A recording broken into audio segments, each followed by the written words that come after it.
Portland, Oregon, otherwise known as the Rose City, Stumptown, or that not very large city in the Pacific Northwest that has come to dominate contemporary culture. In the few days I was here, it was hard not to fall under the spell of the Portland lifestyle. Whether it be its love of biking and creating a city that caters to its cyclists, its focus on brewing amazing craft beer, its quality of life that fosters artistic independence and entrepreneurship, or of course its food, Portland is like no other city in the world. And given my tendency to wear sweatshirts, not shave, and eat throughout the day, I was welcomed here with open arms.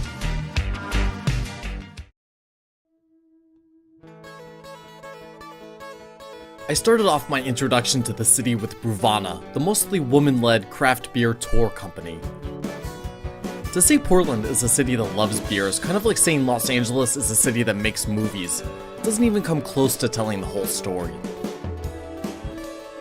Let's be honest, your first impressions of a city are really molded by what you first experience when you land there. I got into Portland about an hour ago, and I'm already on a multi-stop brewery tour. I love this city. Portland, oft referred to as Beervana, is ideally situated in a region perfect for growing hops, blessed with fresh, clean water, and most importantly, full of people that treat beer kind of like a religion. The city itself boasts 53 breweries within its city limits, and plays host to about a dozen beer-themed festivals throughout the year. I caught up with my friend Ashley to learn more about Portland's beer scene and why it's taken off so much here. I'm here with Ashley Rose Salvitti. She's the founder of Brewvana Brewery Tours. We're outside of Sidecar. This is the fourth bar I've been on of my brewery tour, so everything's kind of a haze right now. So that's why I'm asking you these questions. So you're the founder of Brewvana Brewery Tours. Let me know, what is Brewvana? Why'd you start it? What's so different about it? So Brewvana is the ultimate craft beer tour experience. So we visit lots of different breweries, introducing people that live here and people that want to get more intimate with Portland's craft beer industry to talk to the brewers and learn more about beer and have a really, really, really good time. So I started Brewvana because there was a need for it in this town because it's the beer capital of the world, and people traveling from all over need to have some sort of guidance as to where to go and how to get there, and just somebody there to have a good time. You're telling people where these are some good spots you should check out. There's lots of good options here. It's Portland, there's lots of good beer everywhere, but here's some really good options to check out to start your tour, right? So we're providing our guests with a really good experience, but we're also doing so in a way that really promotes and supports the breweries in town. So one of the things people think about when they think about Portland is beer. So why is that? Is it the culture? Is it the location? I mean, why? I mean, everywhere you go, like, people know beer and they love it, and there's a ton of breweries and small craft beer breweries here. Like, why is that? Well, first of all, you just said it. That's why they come here for beer, because we have so many of them. We have a culture and industry and people that support it and drink it and embrace it. And the brewers here are really awesome. And we have a lot of them, like more than any other city in the world. So they're all doing something unique and special to kind of stand out in the beer world. Hops are hops are the spice of beer. The Pacific Northwest is known for the hop production. 25% of the world's hops come from this area. Yeah, so it's natural. There's gonna be a lot of beer here. Yep. We visit 17 different breweries on a consistent weekly basis. A lot of options. Yeah. So if I want to come here as a visitor, or I want to come here as the expeditioner.com retreat or bachelor party called Brewvana, and you're gonna hook me up? Absolutely. Yeah, that's Absolutely. awesome. Thanks, Ashley. That was great. I appreciate Matt. it. So good to see you. Yeah, I'm glad I'm here in Portland. Thanks again. You. Welcome.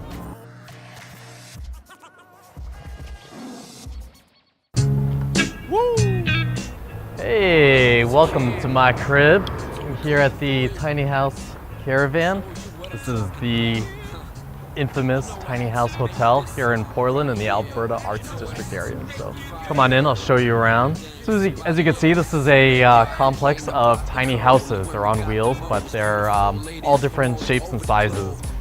The owner was actually telling me that these are all designed by different artists from around the region, and they're actually just renting them, so they'll be giving these back eventually. But each one of them has their own kind of feel and vibe to them. Yeah, it's pretty cool. As you can see, there's different sizes. There's 5 in this complex, and they'll be adding one more in soon.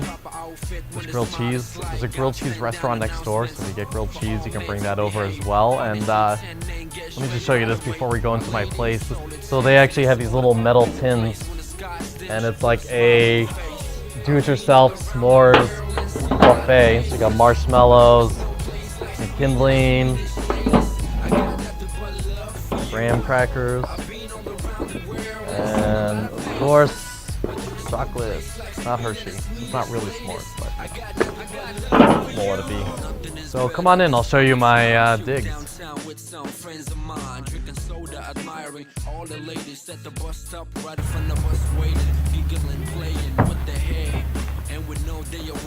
Alright, this is it. This is the epitome of a tiny house. Now, tiny house, this one is actually 140 square feet. Tiny houses are usually a little smaller, like maybe 100 to 120. So it's kind of like a mansion tiny house. This is actually the only sink in the tiny house. So like this morning I took a shower, and when I was shaving I had to like basically use the kitchen sink, go to the mirror in the bathroom, shave, come back, rinse off, go back to the mirror. So it creates some extra work for you, but you just have to be creative. Microwave. In your fridge, everything's tiny. That's kind of like my fridge at home, embarrassingly enough. So come on up to the second floor here. So this is kind of the area where I really like to come and unwind after a long day in the recording studio. Just kind of sit back, relax, touch the reclaimed wood. Just really get back to nature. Yeah, look at that. Sometimes I just like to cuddle up down here. Yeah, come on down. So of course everybody is curious what is a tiny house bathroom like, and yeah, it's tiny, but it's workable. So come on back here, I'll show you. Got a little sliding door. You get a little privacy. Toilet, always important for a bathroom, and of course a shower. This is kind of your all-purpose closet slash getting ready in the morning area. So you've got an umbrella. It's Portland, so that's important. Sponsoring today's house tour, Edge, best shaving cream ever. As you can see, does a really good job. This is actually the coolest part of the house, though. So you got to think, you're gonna have storage. How are you gonna get around here? So this is their workaround. It's a ladder, and it kind of pulls out from the wall, and you climb up here, and this is how you get to all your storage. Kind of just slides back up there. You don't want that falling when you're in the bathroom on the toilet, but it's pretty secure. So that's really it. I'll show you the one last area. This is the bedroom area. So it's pretty comfortable. It's a full queen-size bed. What I like about it is kind of like this kind of Persian harem feel. It's a lot of red pillows. So you just kind of get wherever you want and be comfortable, and you just pass out. So it's great. I'm from New York, and people basically live tiny house lifestyles already in New York, so this isn't that much of a change for me. But I like it. This is a cool way to live. I'll just be in my pillow area, taking a well-needed nap. Actually, no, you gotta get out of here. Yeah, get out of here.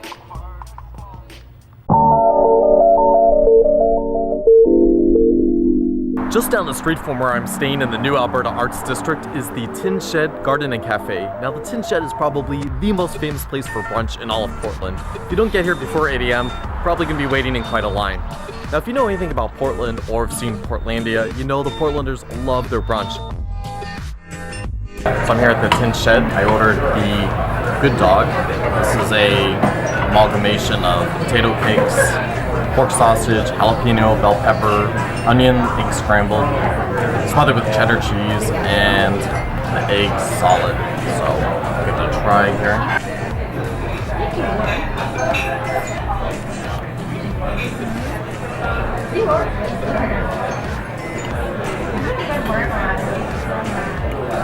It's good. Spicy. Good breakfast.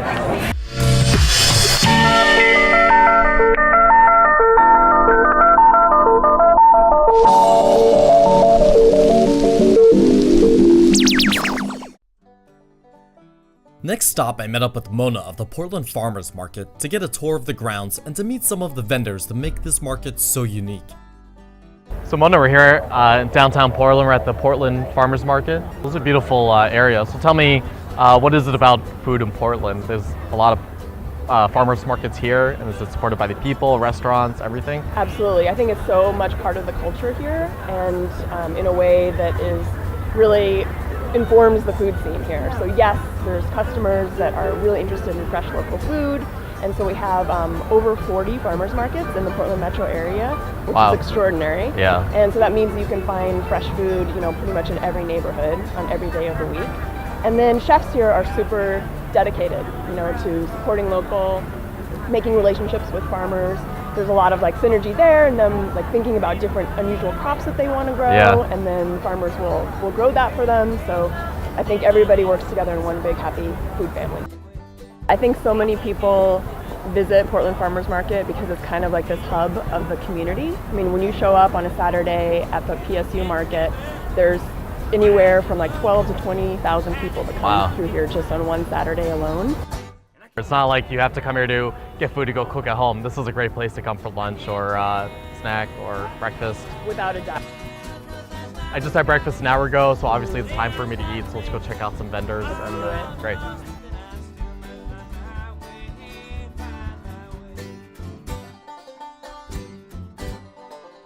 So I'm here with Matt Choi of Choi's Kimchi Company. So Matt, tell me about the company. So we started about 3 years ago, roughly. Got our start here at the farmers market. My mom happened to make some terrific kimchi, so I decided to quit my job and do this full time. Eventually the line just got longer and longer here at the farmers market, and we picked up some interest from some retailers, and then that's pretty much how we got started. My mom, she'd been making kimchi her whole life, so that wasn't a hard thing for her to do. As you were saying, everybody would come to her for kimchi because it was hard to find elsewhere in the city, right? Not a big Korean population here in Portland, obviously. I mean, here in Portland, kind of scarce, so it's hard to find quality kimchi around. So your mom was like the one dealer in a town of addicts, She was so she drug became dealer. high demand, yeah. She was like the kingpin drug dealer in terms of kimchi, so it was easy. Escobar of kimchi She of was Portland, that's what we call her, yeah. Can we, do you think we could try the bok choy? You said Yeah, that's of course. yeah. So this is our seasonal bok choy right now. As you can see, farmers market exclusive, as the label says. So it's just baby bok choy. It's got some ginger, garlic, sea salt, scallion, onion, apple, I believe. That's interesting. Give a little acidity and a little flavor. Yeah. How would you describe, if I was a sommelier kimchi, what kind of adjectives would I be using? Dry, spicy, fresh? Spicy. It's more on the cabbagey side. It's become probably our most popular kimchi here at the farmers market, though. Oh, this is good stuff, man. Yeah, thank you. Yeah, you guys did great. That's awesome. Cool. Thanks, Matt. I appreciate it Yeah, a lot. no problem. Tell everybody to come here for sure. Thanks. I then had the opportunity to meet up with famed Portland chef and Pickle Empire impresario David Barber. Hi, my name's David Barber, and I'm here in Portland, Oregon at the Portland Farmers Market with our company Pickleopolis/Bingo Sandwich, and we do artisanal pickles here in Portland. I don't know what it is about how the food is taken off here. I mean, a big part of it has been people being able to handle the relatively mild weather with a smile on their face. Even though it rains a lot or it seems inclement, most of the time it's never severe. A lot of farmers here are small farmers, and they like dealing firsthand with customers and vendors. We have a lot of relationships with small farmers, and it's a good climate for it.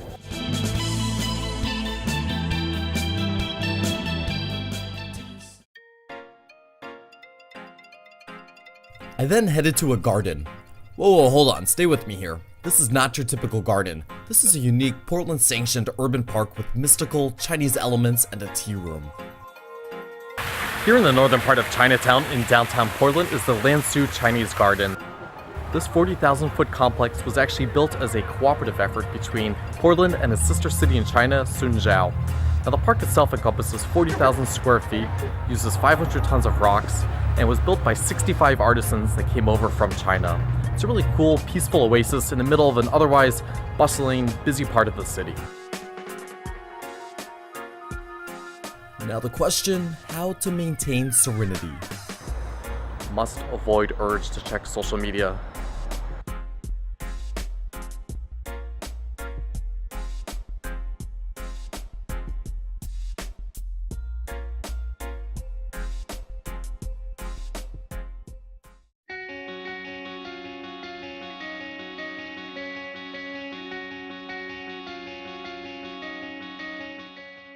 When you think Portland, you shouldn't just think the city, you should also think about its jaw-droppingly scenic surrounding areas.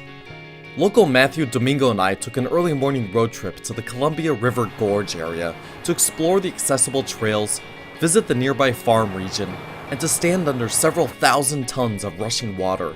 Perfect conditions for an exposed DSLR camera. As you can see, the closer you get to the falls, it gets a little wet and misty. Probably not the best for having a expensive camera out in the open.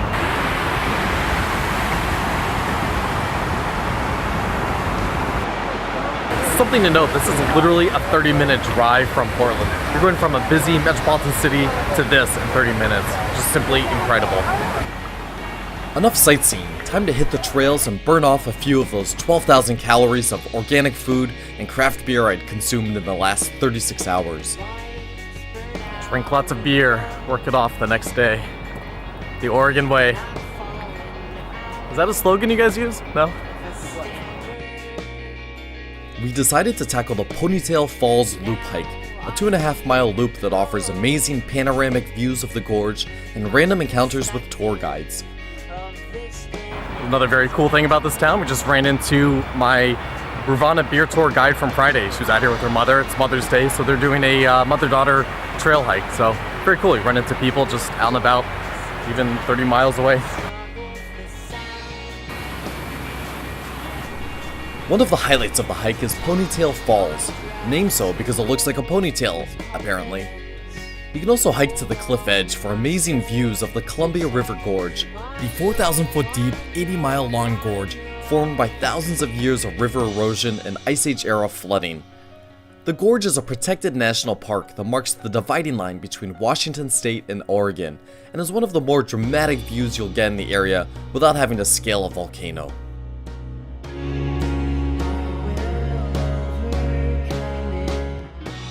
Best way to end a hike, the true Oregon way, with beer, naturally.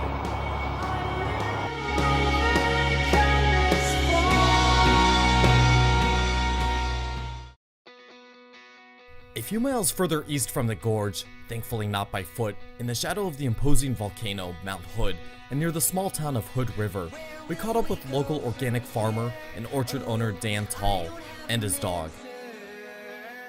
While we toured his grounds, I asked him how he got started. After college, I went back to the DC area, and I remember talking to I was working for FEMA, and I was developing base flood elevations for subdivisions going in.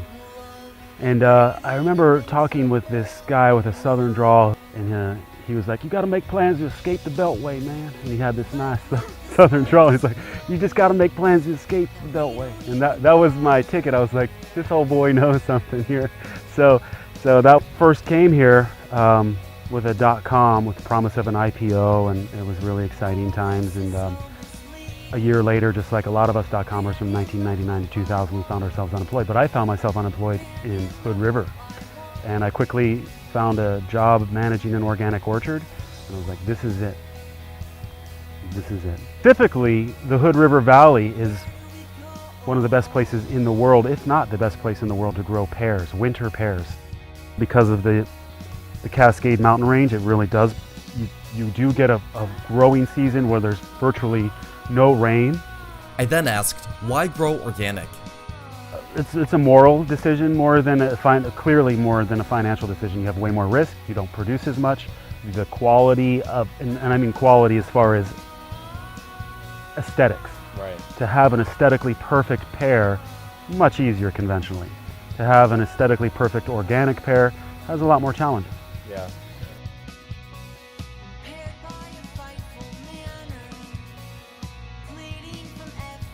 This is Solera Brewery. Probably one of the better places in the area to get a nice drink after a long afternoon. It's hard to imagine a better place to spend the afternoon after a long day of work. In Dan's case, farming. In my case, well, we won't go there. Like basically everyone I'd met in Portland, Dan was part of a long line of individuals who decided to go it alone and pursue his dreams. And after just a few minutes spent around him, you can tell by his infectious happiness that his gamble has paid off. Without a doubt, a truly inspiring guy. After kicking back for a bit, we decided to head into town and grab lunch. Specifically, mushroom pizza, with mushrooms Dan had grown and just delivered to the restaurant days before. Then, with stomachs full, we headed back home, my mind left to think back on my time spent in Portland, wondering not if, but how the city and the people I'd met there had already changed me.